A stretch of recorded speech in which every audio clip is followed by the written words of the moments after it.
خبر شامل کرتے ہیں شہداد پور سے، رپورٹ کرے ہیں شعیب اسلام۔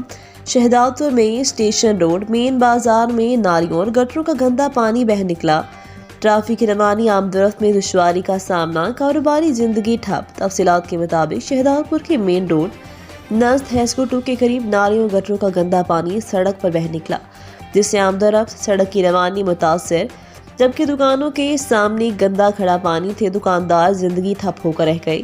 دکاندار مشتاق بٹ نے صحافیوں کو بتایا کہ نالیوں اور گٹروں سے گندا پانی نکلنا روز کا معمول بن گیا، جس کی شکایت بار بار ٹی ایم اے اور پبلک ہیلتھ انجینئر کو دی، مگر کوئی سنوائی نہیں ہو رہی۔ ہمارا کاروبار ٹھپ ہو کر رہ گیا، گندا پانی تالاب کی صورت اختیار کر گیا ہے، سڑک ٹوٹ پھوٹ کا شکار ہو گئی ہے، جس سے حادثات روز کا معمول بن گئے۔